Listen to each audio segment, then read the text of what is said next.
welcome to Digital Frontiers Institute Gender Equality Changemaker Awards for 2023 within Pathway to 17 Summit. What a day.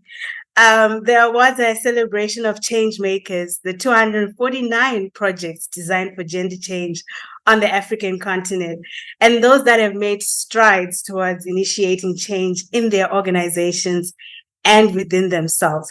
The GEC Programme awards scholarship to financial services providers and their ecosystem, equipping them with knowledge, skills, and tools to create a more inclusive organization and more inclusive societies. The theory of change states that this will have a ripple effect on policy, on processes, financial products and services, reducing gender gaps. So, to give us our welcoming remarks, I'm going to hand over to Deborah Root. Deborah? Thanks, Tariro, and thank you everyone for joining us this afternoon. This is a really wonderful time of the year for us when we get to celebrate our Gender Equality Changemakers. It's a very important date in our calendar, actually, because we know how crucial it is to raise up the voices of our changemakers and to celebrate the incredible work that they're doing. You know, we've just had an afternoon packed with sessions on gender in the Pathway to 17 Summit. And in those sessions today, we looked at how the past keeps presenting itself in deep-seated biases. We discussed the overlooked challenges that women still face in the workplace and how we can recognize these, the barriers that women have to overcome when it comes to access to capital and what can be done about it, and how when we are designing and building products or programs meant to serve women, how we need to consider the full spectrum of potential implications, not only the positive, but the negative too. I recently read the UN Progress on Sustainable Development Goals, the Gender Snapshot 2023 article, and in it was highlighted the urgent, determined action that is needed to realize true gender equality, and how still today, with disrupted careers, care responsibilities, and wage discrimination, women are only earning a third of the global income generated by labor today. In the last year, we've also witnessed women's rights and the rights of the LGBTQ community not only threatened in some parts of the world, but a marked regression on their civil rights taking place.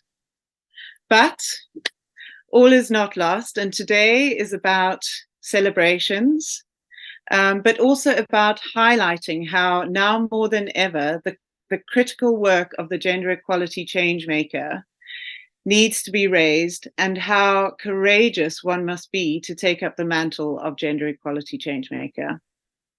So with this in mind, we wanted to say how grateful we are to all of our changemakers, whether you've just begun on your journey now and are starting to understand gender and its nuances, or whether you've been on your journey for quite some time and are already making significant impact. We particularly wanted to mention our 8 shortlisted candidates for this year's awards, those being Dr. Loretta Abina Sarpong, Tendai Magadoro, Barbara Minta Marfo, Precious Eshan Baidu, Abimbola Agebejole, Neyusa Xavier, who you'll see on the screen, Gladys Kanyongo, as well, and Lubasi Mpasa. To all of you, we see you and support you, and we thank you for your courageous efforts. This world needs more changemakers like you more than ever. And so let's get on with the celebrations. I know we have some wonderful guests to hear from today, so back to you, Tariro. Thank you, Deborah. Thank you for that speech. And we celebrate the courage of our nominees and our finalists. And now to give our keynote speech, I'm going to introduce Lilian Tan. So just give me a minute to introduce her. Lilian Tan leads the Bill and Melinda Gates Foundation's work to increase and deepen women's financial access, usage of digital financial services. As the Senior Program Officer, Women's Economic Empowerment and Financial Inclusion, she supports the Foundation's goal that through greater financial inclusion, women strengthen their economic power. I'm going to hand over to you, Lillian. Thank you, Toriro, and hello, everyone. And thank you, Deborah, for those opening words as well. Thank you all for being here virtually today as we celebrate our Changemaker finalists. I am thrilled to be today's keynote speaker and humbled to precede the others you'll hear from after me, who are pushing to create meaningful change for women within their organizations and across the sector. The Bill and Melinda Gates Foundation is committed to gender equality. We believe that when women and girls can prioritize their own health and well-being, earn and manage their own money, decide whether or when they want to have children, and be leaders in their society, everyone benefits.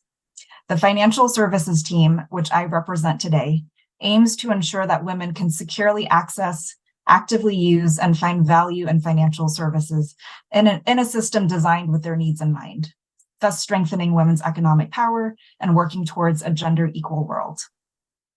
Our team works to address, reduce, and eliminate key barriers that women face in accessing and using a range of financial services that meet their needs and experiences, while recognizing that the barriers women face can be highly context-specific. We support grantees across the world to address these barriers and strengthen women's financial inclusion.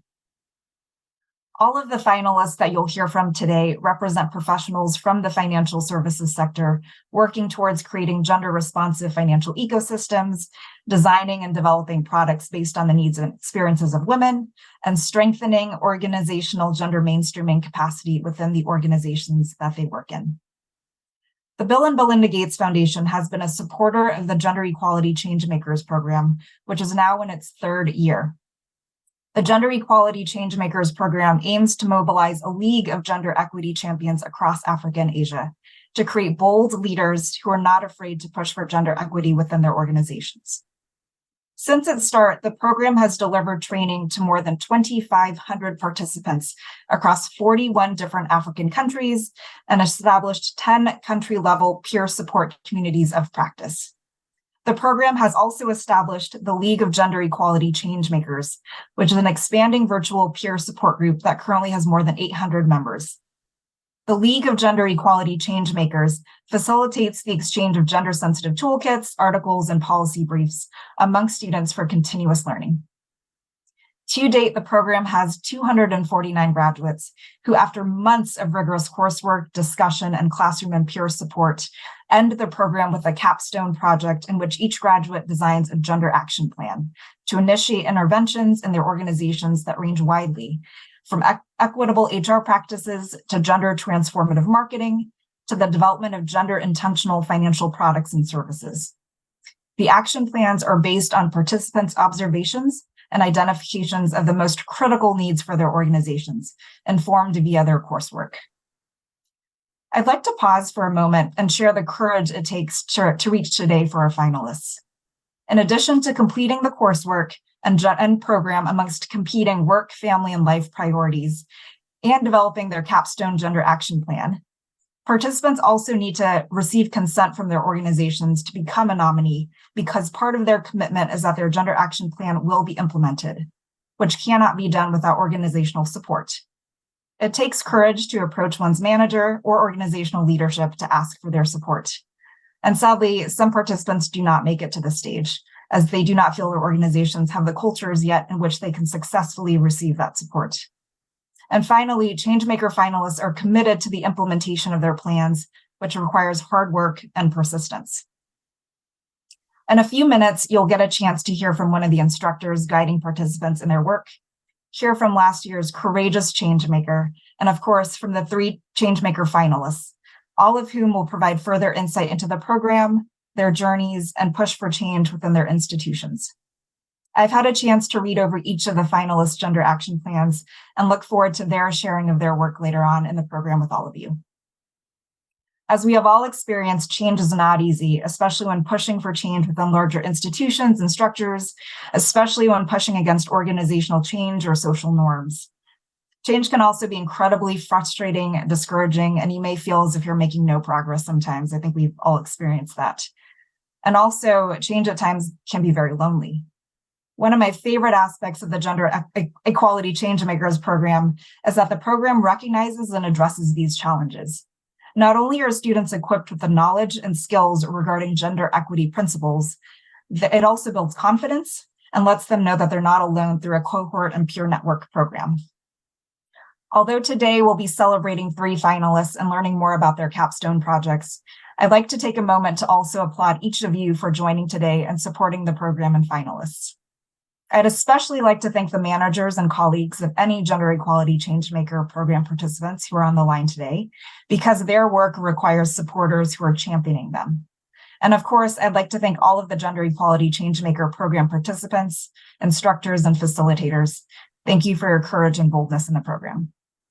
I'd also like to thank our GEC advisory board members and the Center for Sexuality, AIDS, and Gender at the University of Pretoria for helping to select our finalists today and put together the program.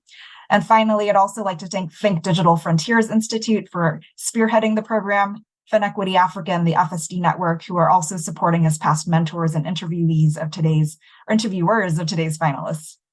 With that said, I hope you hear from me as little as possible from the rest of the program, because the true stars of this hour are yet to come. Thank you, and back to you, Truro. Thank you, Lillian.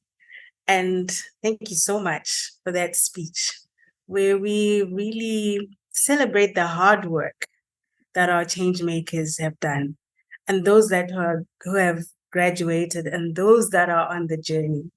So to talk a little bit more about the actual journey, the people who are in class teaching us, the people who give us the tools, the people who make us realize that we show up as gendered beings at work and in our families and in everything that we do. I'm going to hand over to Vuyima Manzi, who will be reading out this speech on behalf of Pierre. This is our subject and academic partner from the Center of Sexualities, AIDS and Gender from the University of Pretoria.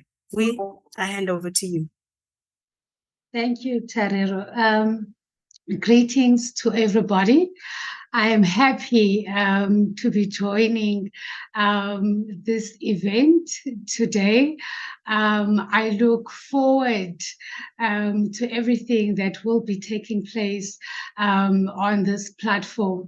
As Tarero has stated, I will be reading as Pierre's contribution on his behalf.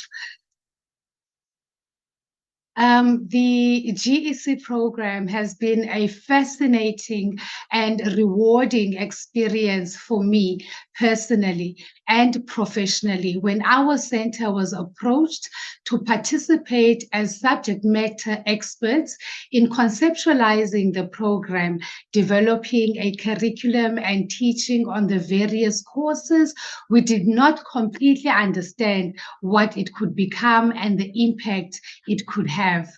Here are 10 things my team and I have learned from this experience. It is incredibly difficult to compress so much information on gender, gender equality and equity, patriarchy and feminism, gender change theory, organizational structures and systems, and the impact of context, both historical and contemporary, using an online platform for busy working people in a way which makes the information accessible and valuable. We had to sometimes sacrifice depth for breadth, knowing that private reading could supplement our teaching.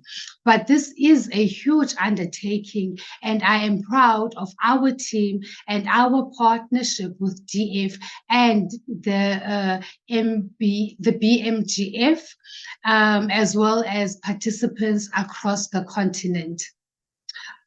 Organizational barriers to gender change are real and meaningful. And while there are theories to understand these and tools to address them, there is no shortcut to organizational change. In particular, if a change maker lacks certain kinds of power or capital, which could be social capital, for example, and even gender capital, as we proposed in the course, their change efforts can be hampered. This is an inspiration for us to think out of the box. The personal is political, and since we are all gendered beings, we varyingly gendered socializations which we are marinated in. It is difficult sometimes to separate ourselves from our work as gender change agents.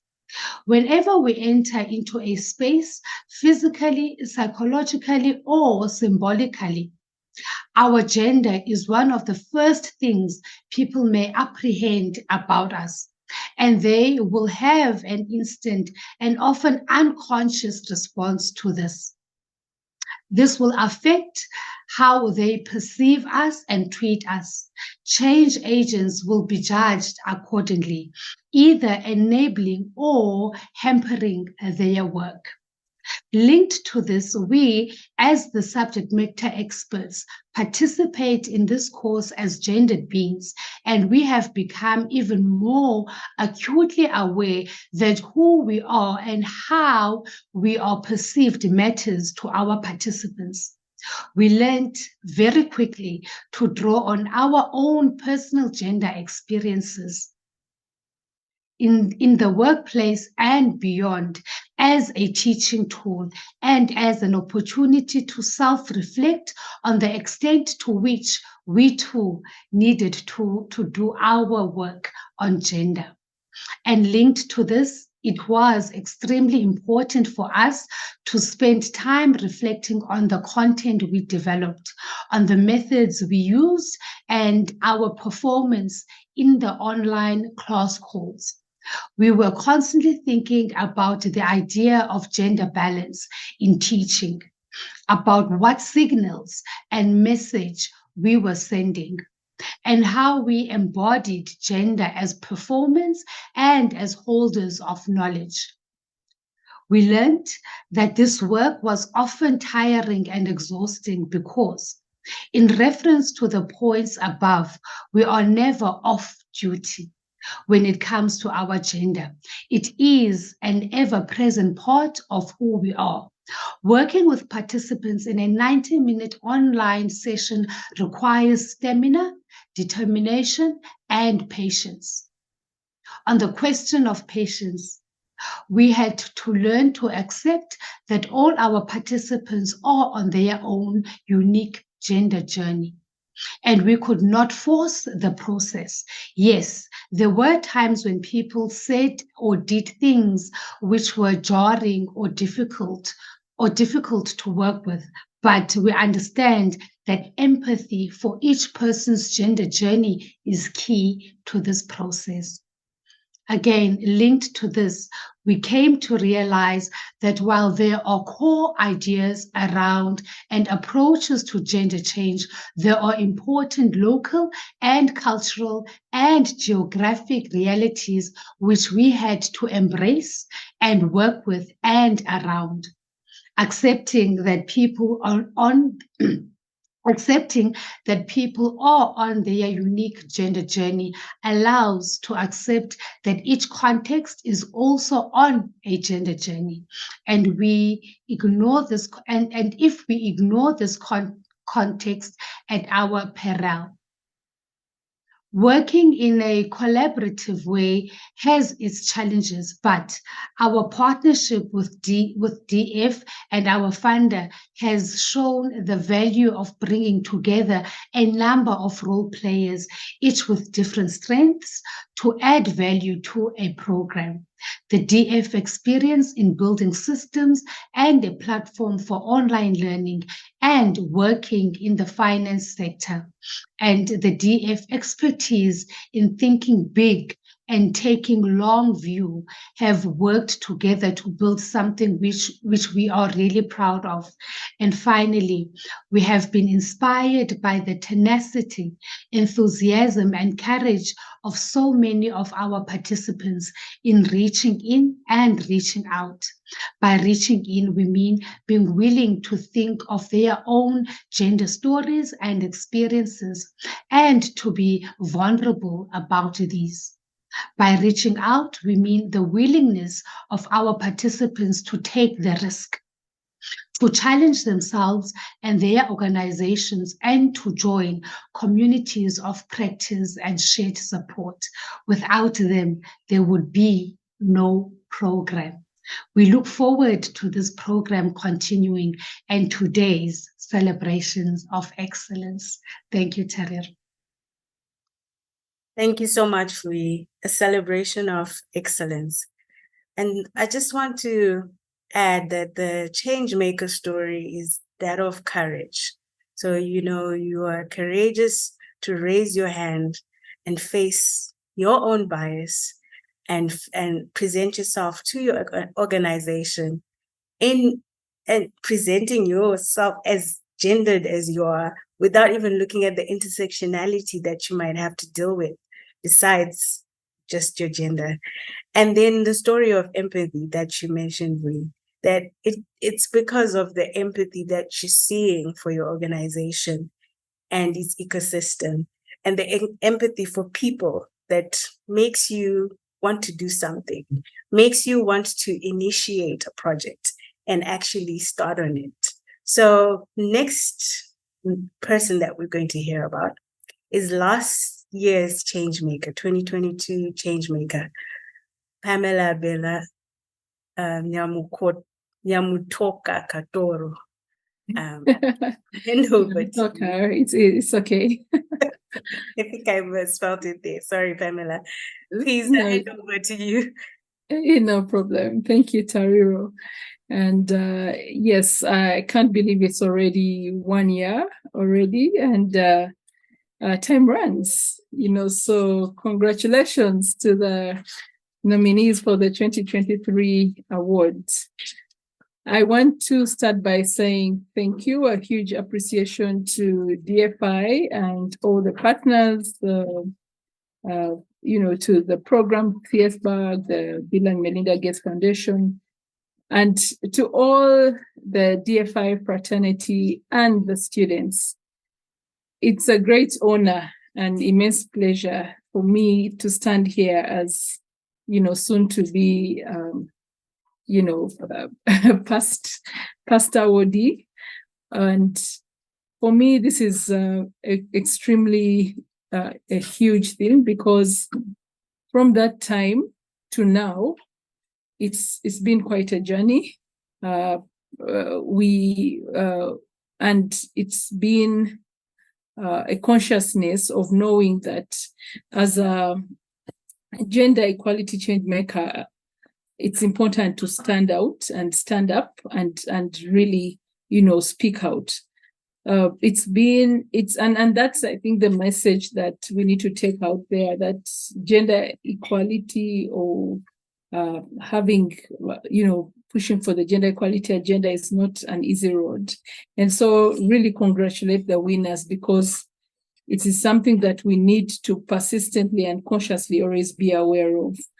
One of the things that also brings great inspiration is the students, as I also thank DFI that I am also a facilitator, co-facilitator for the Gender Equality Changemaker course in Uganda and Rwanda. And that has enabled me to constantly see how this course is changing so many lives through the students' feedback, through the students' projects. They raised consciousness by the students, how impactful this is. The projects that they have, very ambitious on how to change what is going on in their workplaces, the stories of what they're doing in their communities, to change the the societal norms. And for me, that's been extremely inspiring, throughout this journey, that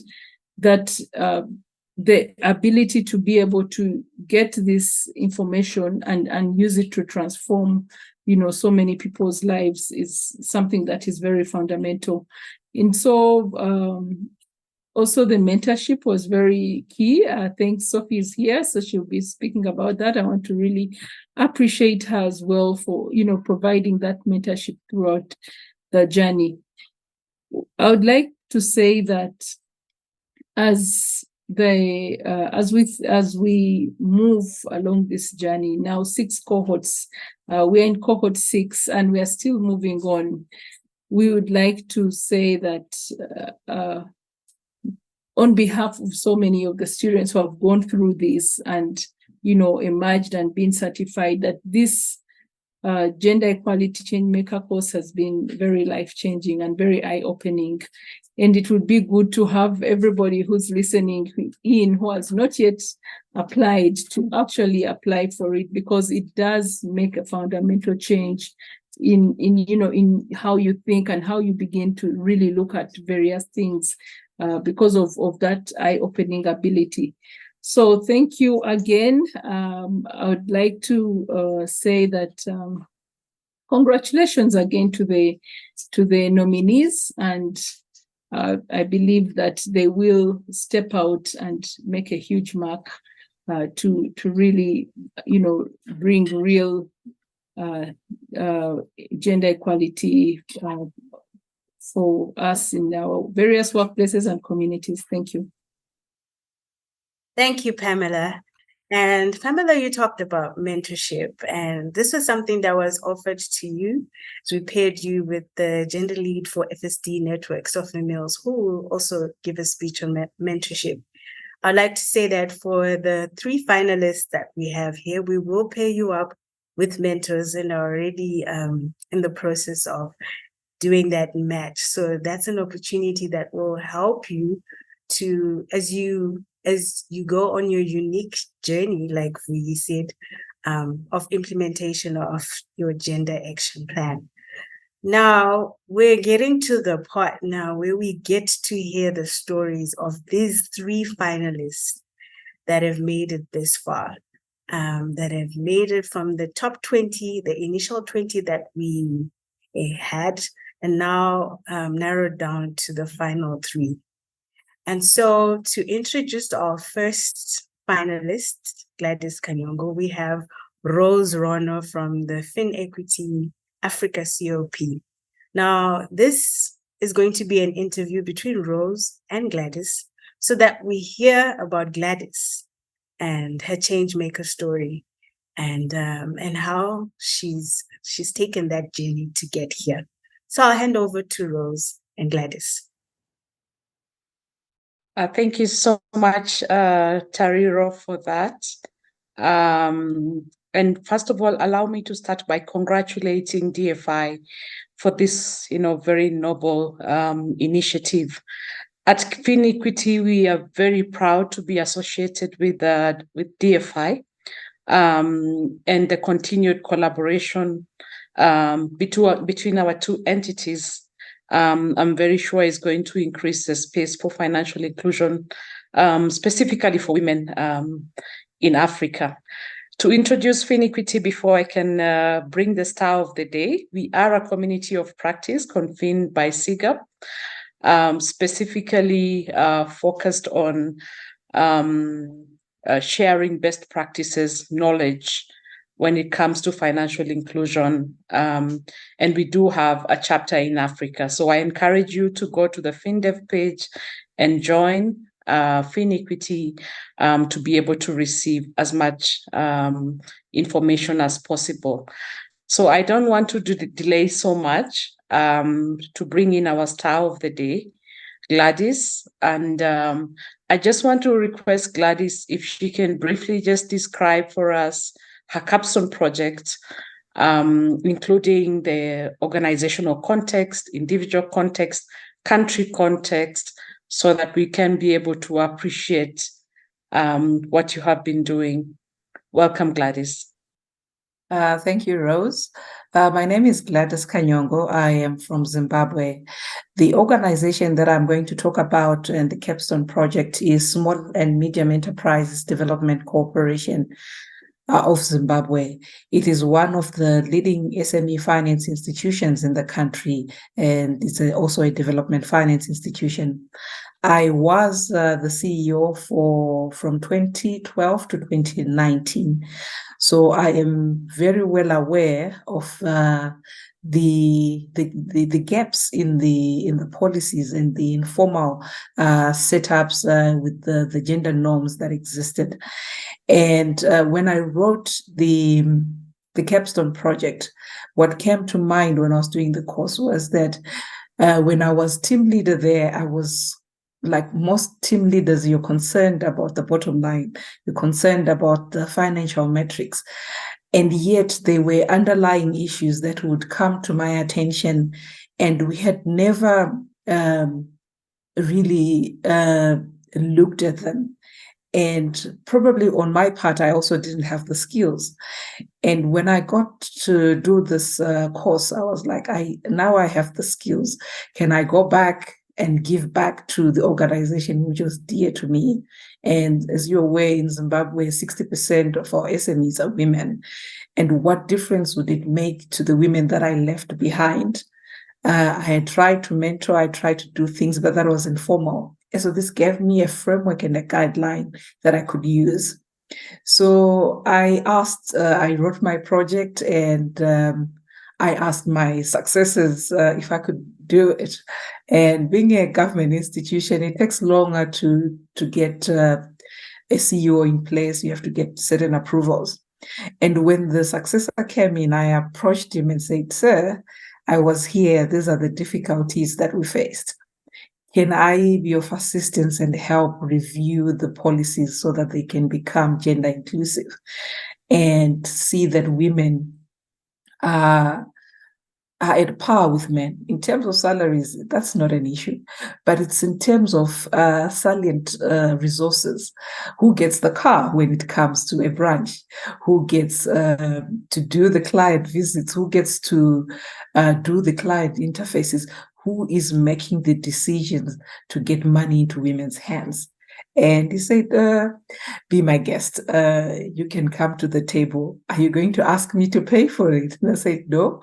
I am now a consultant. I have bandwidth to do this if you allow me to." So he took it to the board, and fortunately for him and I, we were allowed to do that. So as we go into the strategic planning for 2024, he came on board this year. We've been allowed now to review the policies, and they've allocated me their head of human resources to work with. So we're going to start off with the HR policy, because when I was CEO, we had a GBV issue, and this married woman could not reported it, but could not face the person in front of a hearing, and decided to leave her job. And we lost one of our key employees. And only to discover, when you were asking these questions informally, that the one who gets attention, who gets the resources, who gets to go to training, are the men. And you ask yourself, where are the women? They usually then held back because they were afraid to be exposed to this gender normative abuses that were occurring. They were not overt, but they were subtle, and you would see that, but you didn't really know how then to do it. So this course gave me that, and I am grateful to SMEDCO for allowing me to use the organization, and also to ensure that I can continue I can work with them to review the policies. And in reviewing the policies, it's going to be participatory, and our HR resource person, is we do most of the reviews, is to ask for comments and any issues that people would want to be addressed in the in the policies. So we're going to cover HR policy. We're going to cover the credit and risk policy, which covers issues to do with women with access to finance. So in brief, that's my project. Thank you. Oh, thank you so much, Gladys, and congratulations on that. Just one follow-up question that I have. In your own observation, do you think that these biases are intentional, or are they just based out of ignorance, lack of information? I think it's a bit of both. Sometimes it's really ignorance. When I joined the organization, I was coming from private sector, so I thought we just get on with it. And I acquired a name, Margaret Thatcher, unknown to me. So that was bias. But it was also really intentional, just to pull me down. And then sometimes we have a mix of generations. The younger staff were okay with being led by a woman and working closely with women. There was a generation that had been since 1984 at inception, who had only had men leading the organization. So this was new to them. And most women who were there, they were at the reception or the secretaries. And now you had these ambitious women who were business analysts, who were not afraid to go into the field, who would bring their voices onto the table. And I remember when our Reserve Bank of Zimbabwe introduced gender disaggregated data from financial institutions, the hands of women were raised up and to be at the forefront of the women's desks. And they were like, why? This is just SME finance. And I'm happy when we now look at the data that SME finance is also indeed women finance. So it's a bit of both. Thank you so much, Gladys. And I'm sure that this is not, just a happy part. There are definitely challenges that you encounter. So maybe you can just speak on some of the challenges that you've already encountered and how you've gone around them, and possibly opportunities that you also see as a result of implementing your project. My first challenge was when I finished the project was there was no substantive CEO. So I sent a letter, and then the person just told me I'm acting, so I'm not able to give you the go-ahead. So it stalled for a bit. And when I heard that there was a substantive CEO, I approached him. He was like very open to the idea. So that was the first part. And I think the second challenge was issues to do with finance. So when I cleared that, I'm able to do this a pro bono because I have now the skills. He said, okay, go ahead, let me get board approval for you. Just write it down, make it very clear. And the board was happy. And I think for him, it was easier because SMEDCO also falls under the Ministry of Women's Affairs and Small and Medium Enterprises. So that was the first hurdle. Then the second, the one that we're now going around, the data is available, we can get that data, is now getting the input to make it participatory. I would say that the women you have the reviews coming in, and the men some of them are simply saying, what do we need to change this if it has been working? So it's the issue to tell them we really now need to be gender intentional. Sometimes you have to use a bit of to remind all the men that they are sons or their fathers with daughters. And I found that works a lot. Well, thank you so much, Gladys. I think we are out of our time, but it's been very interesting, just understanding about your project. And from Finipiti, we really wish you the best. We know that you're going to make an impact.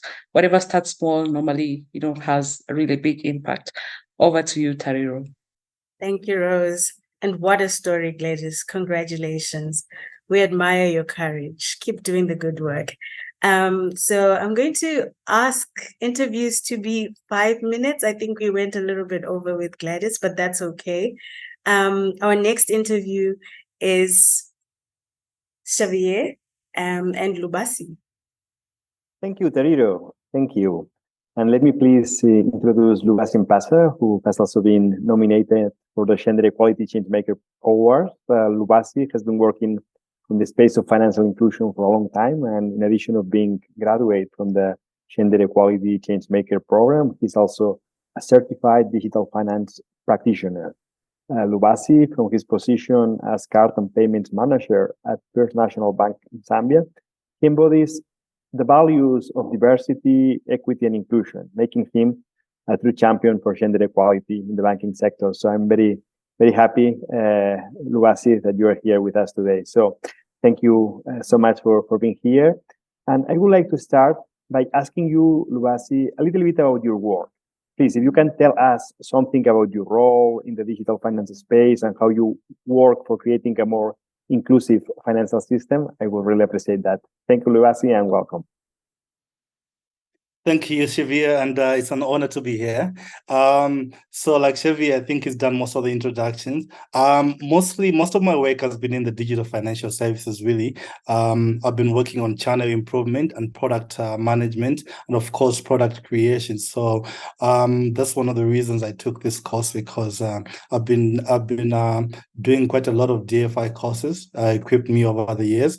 And one of my passions is financial inclusion. And when I saw a course for gender equity, I took it, and hoping that combined with my digital financial background would actually equip me for better things, actually to make a difference in the gender equality world. So there are quite a lot of things that actually can make a more inclusive financial system, Xavier. First of all, accessibility is really, really key.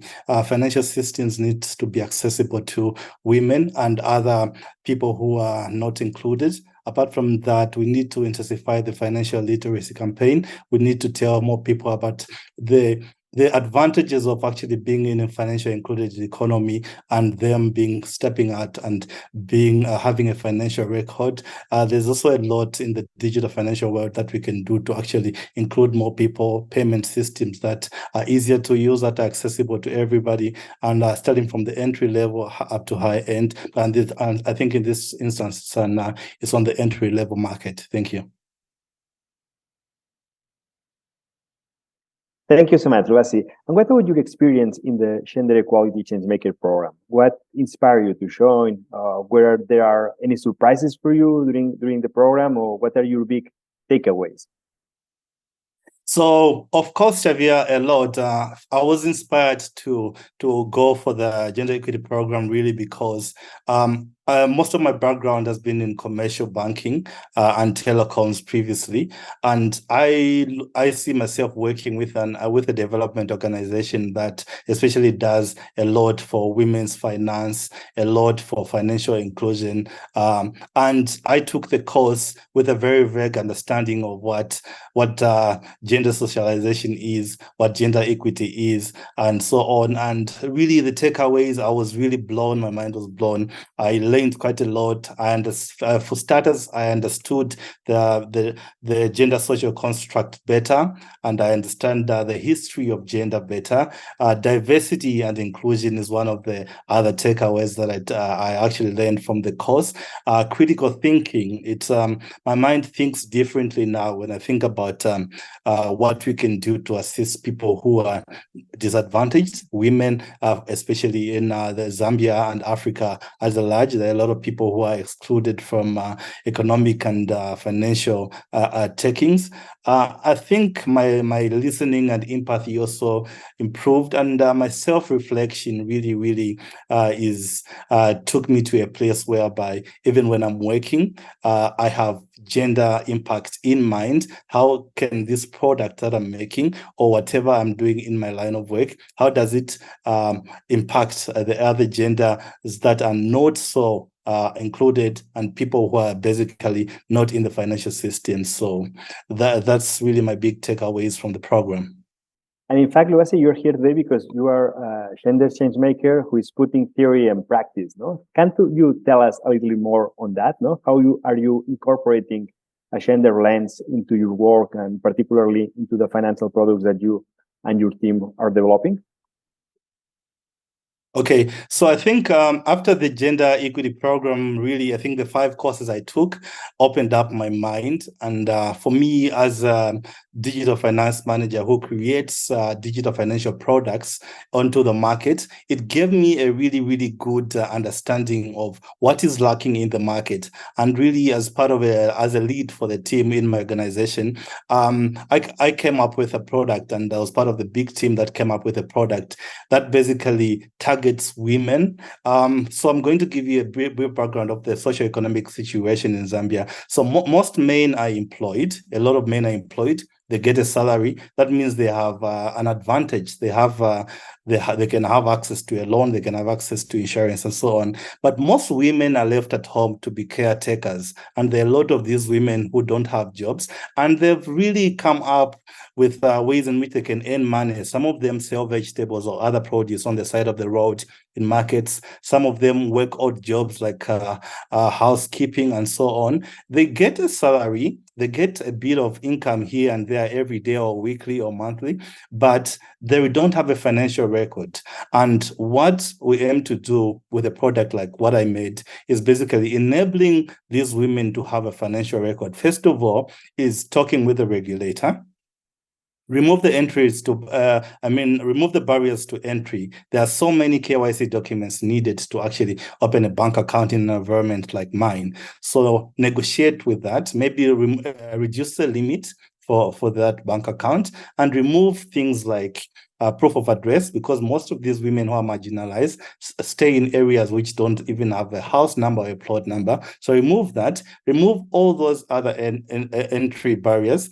Just put an ID to it and maybe biometrics, and that will include, and that will actually open a bank account. So after that, what you need to do is do a bit of financial inclusion after onboarding. And really the target is the women who don't have a financial record. And once they have a financial record, they will have a better quality of life. Number one, you're talking about microinsurance. It's very, very, very little money you pay for microinsurance, but the benefits are immense. That can be both credit, it can be life or general insurance. So it can cover them on a rainy day. For example, you have a hospital bill, insurance can cover that. Or if you are a subsistence farmer, a peasant farmer, for example, your harvest is insured against that, and for very, very little. Apart from that, you can have access to credit. Well, these women don't have access to credit. And once they enroll, for example, in an account that I was involved in making after my knowledge about the gender program, really, you have access to a lot of credit such that when you have a rainy day, you need to pay for a school bill, you need to pay for example, a hospital bill, or you want to increase your business strength, you want to expand, you simply get a loan at a really, really good interest rate, and you'll be able to do that. And apart from that, you inculcate a savings culture in most of these women. Mostly money is kept under a mattress, under a pillow, and so on. So including them in a banking sector makes all those possibilities really come to life.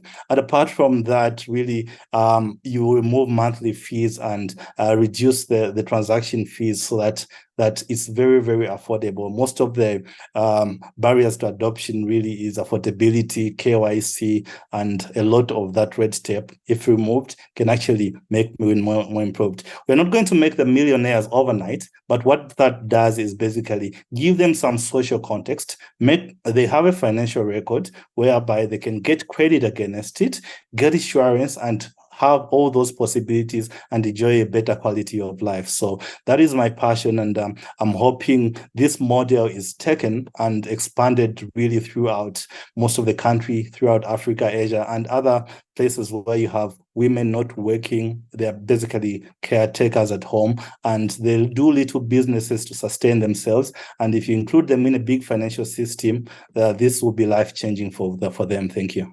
Excellent. Thank you so much, Lubasi, and congratulations again. Teriro, over to you. Thank you, Xavier, and congratulations, Lubasi. So what stood out about Lubasi is actually, even though you faced challenges in navigating the organization to implement your project, you found a quick way, and you used what you learned from the program into your job. So that really stood out for me. Congratulations. And then we move on to Nelsa Xavier from Mozambique, who's going to be interviewed by Vuyisa. Nelsa and Vuyisa, over to you. Thank you, Tarero. Congratulations, Newasa, for making it thus far. This is really a great achievement on your part. I know that the journey could not have been easy. I'm sure you faced some challenges. However, you have made it this far, and congratulations to you. I know that we are a bit pressed for time, so my first question is going to be threefold. I would like for you to speak to us about your experience on the GEC program. Secondly, give us a brief overview of your Capstone project, and maybe also highlight which gaps was your project tackling. Thank you very much, Vuyisa, for this introduction. My name is Nelsa Xavier. I work for Standard Bank Incubator in Mozambique. And my experience with GEC program was very great because as an incubator, we have been asked a lot by our partners to focus more on gender equality, especially on women entrepreneurs. And there were a lot of things that I was blindsided before about gender equality, and one of the things, I had a lot of exposure on women entrepreneurs and their development on the business world, but I didn't actually have an insight on sexual harassment. So my capstone project was more on sexual harassment within a commercial bank. So I had to do a research on to see how sexual harassment is dealt within a big company. And one thing I saw is that the policy that we had, it only had one line or one just cover the paragraph, but it didn't talk, it didn't develop on how women can actually report these issues, how their privacy can be retained. And there were some interviews that were done, and people were actually they actually had that fear of reporting sexual harassment cases because they were scared of being stigmatized, or they didn't know how to go about and how to put their and how their privacy, if it was going to be open, people were going to know. So there was always that fear. So my capstone project was based on that, to see what actions we could take, how we could make people sensible to come up front, and if they wanted to remain anonymous, how we could maintain their privacy. So as I went about develop my capstone project, I spoke to my team from People and Culture, where we managed to talk about, to see which mechanisms that we could implement, like a hotline where people could call or an email, to ensure that people's privacy was going to be kept.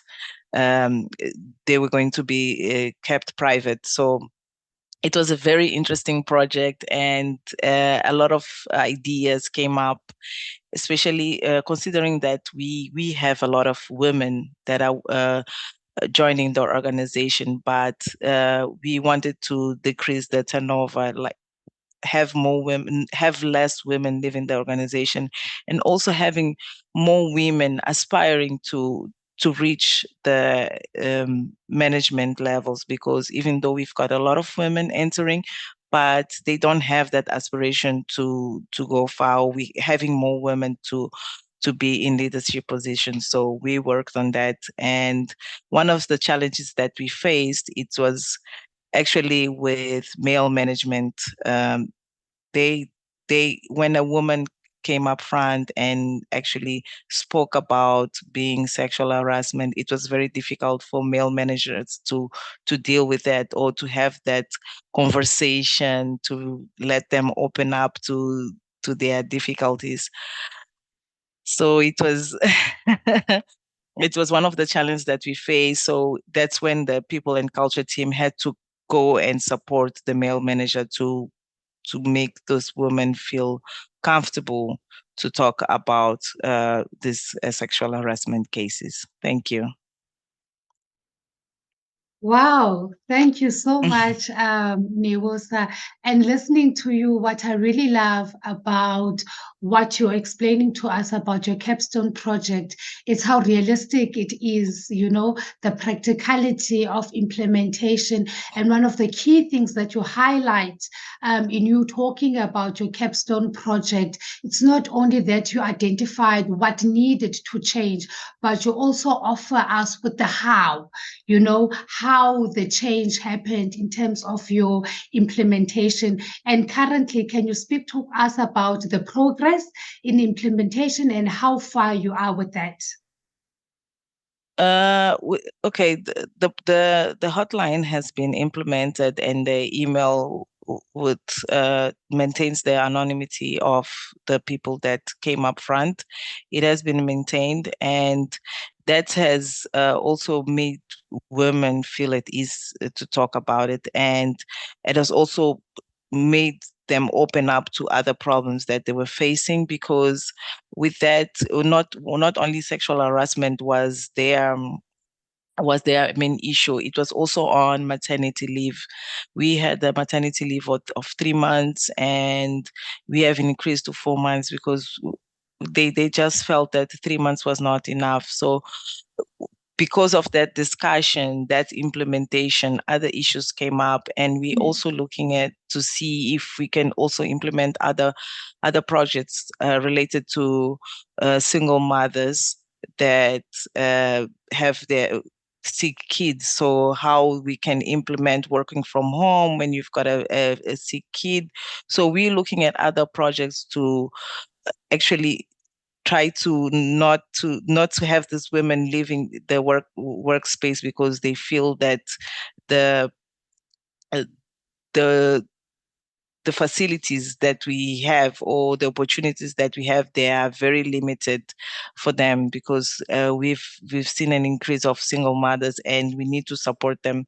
And we're also trying to see if we can also support women or people that have HIV and cancer, how we can develop other processes to support these people in considering that we've got this email and people's privacy are kept, so that we can see how we can handle these people without exposing them to, because some of them, they don't want to be exposed to say that, okay, I have cancer or I've got HIV. Some people are not ready to come out, but we want to maintain their privacy until they feel that they can come up and speak about it. Thank you so much, Nyamutoka. And once again, congratulations for making it thus far. Just from your presentation, one can tell that there's a lot of work going on the ground. And thank you. Thank you so much, and congratulations. Over to you, Tarero. Thank you, Lisa. Congratulations, Nyamutoka. We are going to go a little bit over. And now I want to hand over to Sophie. Sophie, I think you can agree that from the 3 finalists that have shared their story, there's need for mentorship to mentor these great projects and these ambitious goals that they have. Sophie, I'll hand over to you. Thank you. Thanks very much, Katooro, and thank you to DFI for the opportunity to reflect on the mentorship relationship. And just listening to these 3 incredible finalists, who I really commend for the quality of work that they have done and that they are doing. It's made me think about the importance of learning by doing, of not just being in the virtual classroom, but of actually doing the work. And it's when we put our knowledge into action that we achieve impact, which is what we're all trying to do with our various pieces of work. So the value of the Capstone Project, I think, is enormous, and I congratulate the 3 finalists on the excellent work that they have done. I was also struck by something which Lillian also made reference to in her remarks, which is the importance of working and acting within a community and how this work is often quite lonely. And doing the work by ourselves can be very hard. It can be very difficult to sustain the momentum in making sure that we are constantly making progress on our own ambitions. And part of what I think is useful here is to share our experiences, to share our successes, also to share our failures, because it's in our failures that we often actually uncover what some of the systemic constraints are to greater gender inclusion and intentionality. But yeah, I think sharing our experiences is really where we do a lot of learning, and a really key way of spreading knowledge. And I think that the mentor relationship is a really useful way of ensuring this. Again, I commend DFI on the great work that they do, building communities of practice, and I'm part of one of those communities of practice, and they are really, really useful. But I feel the mentorship relationship perhaps takes that a little bit further and allows for a little more time to focus on one or two or three really key objectives for a mentee. I mean, I feel a little bit as though the mentor-mentee relationship doesn't adequately describe the relationship with Pamela, because I would say that we were two peers who came together to have conversations. I honestly feel like I learned as much from the discussions with Pamela as I hope she learned from me. It really was a relationship of equals, and we had conversations about how to address some of the gender issues that had arisen from her Capstone project or that she was seeing in her organization, which were as beneficial for my way of thinking about those issues as they would have been to her. So maybe just sort of briefly to give a little bit of insight about what we talked about, we had conversations about the issues around recruiting, retaining and promoting women within organizations, and how the needs of women employees is often quite different from those of men, and how might an organization respond to those better. We had conversations about how to build more gender inclusive procurement practices, and there, a lot of what we talked about was definitely as useful to me as it was for her, because I have not yet cracked that nut in my own organization or the organizations that I support. And we had conversations about how to measure impact for women beneficiaries and women clients, and so on. I think that as we move on, once this wraps up, and once the next cohort comes in, it's going to be very important that we maintain the momentum that we currently have underway. And I think that in order for us not to feel too overwhelmed by the work that we are doing, our communities are an essential tool. And I think that our networks and the relationships that we build with each other are really essential to help us forge the connections to deepen the work that we're doing, and to go across borders. I know we're a little pressed for time, so I'm just going to close there, and I'm going to say that I wish the new mentors and mentees as fruitful and useful and beneficial a relationship as Pamela and I enjoyed. Thank you so much. Back to you, Katooro. Thank you, Sophie, and thank you for providing that mentorship to our GEC Award winner last year, Pamela. I think we've come to the moment that we've all been waiting for, and having run out of time, I just want to mention that this year's winner is going to get a financial prize as well. We have $500 that was donated by Finequity and Trade Smart Consult from Rose, and an additional $500 to make it $1,000 for this year's winner. So I'm going to hand over to Lillian to announce the winner. Just to add that there was a rigorous process, and it was very, very difficult to come up with today's winner. So I just wanted to say that really congratulations to all three finalists. But I'll hand over to Lillian. Thank you. I know we're a little bit pressed for time, but just wanted to say thank you to Pamela and Sophie for sharing your experiences over the past year, to Rose, Xavier, and Luisa for your fabulous interviews of our finalists, and certainly to our finalists themselves. I mean, in terms of sharing your stories and your challenges. Gladys, for really applauding you for the bravery to return to your former organization, whereas others may have chosen to kind of move on from that experience. Lubasi, for recognizing that women are viable and important customers for financial institutions, and Nyusa, for addressing what's a very difficult and sensitive but important topic around harassment and women in decision-making power, so that women are seen, heard, and recognized. And please know, as has been echoed throughout this theme, and as Sophie mentioned, that you have a large support network of champions who are here today applauding you and urging you onwards. And now I am very pleased to have the honor of announcing this year's Changemaker awardee. This year's Changemaker really embodies the themes we've been hearing from today: courage, persistence in the face of challenges, and focused on the end impact to better outcomes for women.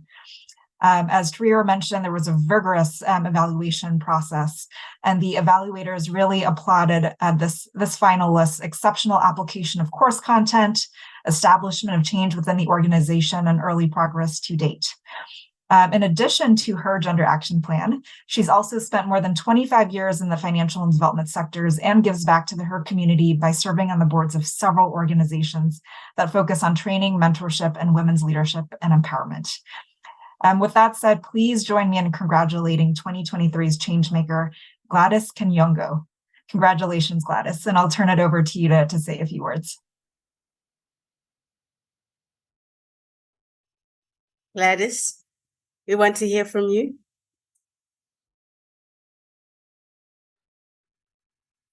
Thank you very much for the award.